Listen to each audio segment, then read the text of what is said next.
ಯಾವ ಜಾಗದಲ್ಲಿ ಏನು ಮಾಡಬೇಕು ಅನ್ನೋ ಪರಿಜ್ಞಾನ ಇಲ್ಲದೆ ಇರೋರೆಲ್ಲ ದೊಡ್ಡ ಲೀಡರ್ಗಳು ಈ ದೇಶದಲ್ಲಿ. ಹುಬ್ಬಳ್ಳಿನಲ್ಲಿ DP ಕರೆದು ರಂಜಾನ್ ಪ್ರಾರ್ಥನೆ ವೇಳೆ ಸಂಘ ಪರಿವಾರ ಹೇಳನ ಮಾಡಿ ಪ್ಲೇ ಕಾರ್ಡ್ ಇಟ್ಕೊಂಡ್ರಂತೆ. ಯಾಕಪ್ಪ ಇನ್ಯಾವುದು ಜಾಗನೇ ಇಲ್ವಾ ನಿಮಗೆ ಪ್ರಾರ್ಥನೆ ಮಾಡೋ ಲೆಕ್ಕಾಕಳಿ? ಎಂಥ ಕಟಕ ಮನಸ್ಸುಗಳಿರಬೇಕು ಅವು. ಹಾಗಾದರೆ ಪ್ರಾರ್ಥನೆ ಇದು ಜಾಗಕ್ಕೆ ಸರಿ. ಗಲಾಟೆ ಆಯಿತು, ಪೊಲೀಸ್ನವ್ರ ಪ್ರತಿಭಟನೆ ಆಯಿತು. ಈಗ ದೂರ FIR ಹಾಕೊಂಡಿದ್ದಾರಂತೆ ಯಾರ ಮೇಲೆ. ನೀವು ನಿಮ್ಮ ಕಾರ್ಯಕ್ರಮಗಳಲ್ಲಿ ಮಾಡಿ ಅದನ್ನು. ಹಬ್ಬದ ದಿನ ಅವ್ರಿಗೆ ಹೊರಟಾಗೋ ಸಂಘ ಸಂಸ್ಥೆಗಳು ಯಾವ್ಯಾವುದು ಬರ್ಕೊಳ್ಳಿ, ಅದ್ರದ್ದು ಒಂದೊಂದು ಪ್ರಿಂಟ್ ಹಾಕಿ ಜೆರಾಕ್ಸ್ ಮಾಡಿ ಇಡ್ಕೊಳ್ಳಿ, ಹಂಚಿ. ಅದು ಮಾಡಿದ್ರೇನೆ ಬುದ್ಧಿ ಬರೋದು. ಹಿಂದೂ ದೇವ್ರನ್ನ ಅವಹೇಳನ, ಇನ್ನೊಂದು ದೇವ್ರನ್ನ ಅವಹೇಳನ ಮಾಡ್ತೀವಿ, ಬಿ ಕೇರ್ಫುಲ್ ಅಂತ ಮೊದಲೇ ಹೇಳ್ಬಿಡ್ಬೇಕು. ಪ್ರತಿದಾಳಿ ಇದ್ದೇ ಇರುತ್ತೆ ಅಷ್ಟೇ.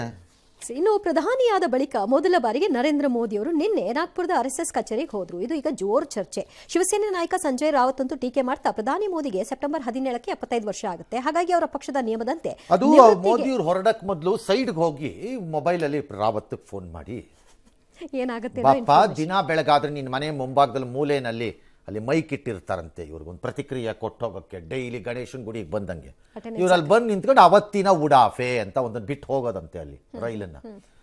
ನೆಟ್ಟಿಗೆ ತನ್ನ ಪಕ್ಷನ ಉಳಿಸ್ಕೊಳಕ್ಕಾಗಿಲ್ಲ ಅಲ್ಲಿ. ಆ ಉದ್ಧವ್ ಠಾಕ್ರೆಗೆ ಹಿಂಗೆ ರೈಲ್ ಬಿಟ್ಟು ಅವ್ರನ್ನ ಪಾಪ ಯಾಮಾರ್ಸಿ ಅವನನ್ನ ಒಳಗೆ ಕಳಿಸಾಯ್ತು ಅಂದರ್ ಪಾರ್ಟಿ ಪಾಪ. ಈಗ ಇಲ್ಲಿ ಹೊಸ ರೈಲು ಗೌಪ್ಯ ಮಾಹಿತಿ ಇವ್ರಿಗೆ ಹೇಳಿದ್ನಲ್ಲ ಮೋದಿ ಸೈಡ್ಗೆ ಹೋಗಿ ರಿಂಗ್ ಹಾಕ್ಬಿಟ್ಟೆ ಹೋಗಿದ್ದು ಮೋದಿ. ಜೈ ವೆರ್ ಆರ್ ಯು ಅಂತಬಿಟ್ಟು ಇದೊಂದು ಪ್ಲೀಸ್ ಕಾಣ್ಬೇಕಪ್ಪ. ಮಾರ್ನಿಂಗ್ ನಿಂದು ಜನತಾ ದರ್ಶನ ಇದೆಯಲ್ಲಪ್ಪ, ಬೈಟ್ ದರ್ಶನ, ಅದರಲ್ಲಿ ನನಗೆ ಯಾರೋ ಬಾಂಬೆ ಫ್ರೆಂಡ್ ಹೇಳ್ತಾ ಇದ್ರು ಅದೊಂದು ಜೋಕ್, ಅದು ದಿನ ಬೆಳಗಾದ್ರೆ ಅವ್ರ ಮನೆ ಹತ್ರ ಅಂತ. ಟಿವಿನವರು ಅಷ್ಟೇ ಜೋಕರ್ಗಳ ಥರನೇ ಆಡ್ತಿರ್ತಾರೆ. ಹಂಗಾರೆ ಇನ್ನೇನು ಕೆಲಸ? ಎಸ್. ಪರಮಾಣು ಒಪ್ಪಂದಕ್ಕೆ ಇರಾನ್ ಸಹಿ ಹಾಕಲೇಬೇಕು, ಇಲ್ಲವಾದಲ್ಲಿ ಇರಾನ್ ಮೇಲೆ ಬಾಂಬ್ ದಾಳಿ ಮಾಡುವುದಕ್ಕೂ ಹಿಂಜರಿಯಲ್ಲ ಅಂತ ಅಮೆರಿಕ ಅಧ್ಯಕ್ಷ ಡೊನಾಲ್ಡ್ ಟ್ರಂಪ್ ನೇರವಾಗಿ ಎಚ್ಚರಿಕೆ ಕೊಟ್ಟಿದ್ದಾರೆ. ಅಲ್ಲದೆ ಇರಾನ್ ಮೇಲೆ ಹೆಚ್ಚುವರಿ ಸುಂಕ ವಿಧಿಸುವ ಬಗ್ಗೆಯೂ ಕೂಡ ಚಿಂತನೆ ನಡೆಸುತ್ತಿದ್ದೀವಿ ಅಂತ ಸಂದರ್ಶನದಲ್ಲಿ ಹೇಳಿಕೊಂಡಿದ್ದಾರೆ.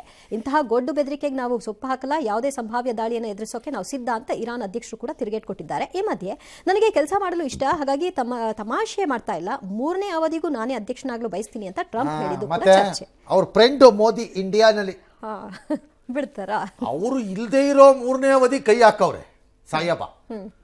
ಫ್ರೆಂಡ್ 3ನೇ ಅವಧಿ ಆಗ್ಲೇ ಕೈಯಲ್ಲಿ ಇದೆ. ಹೌದು.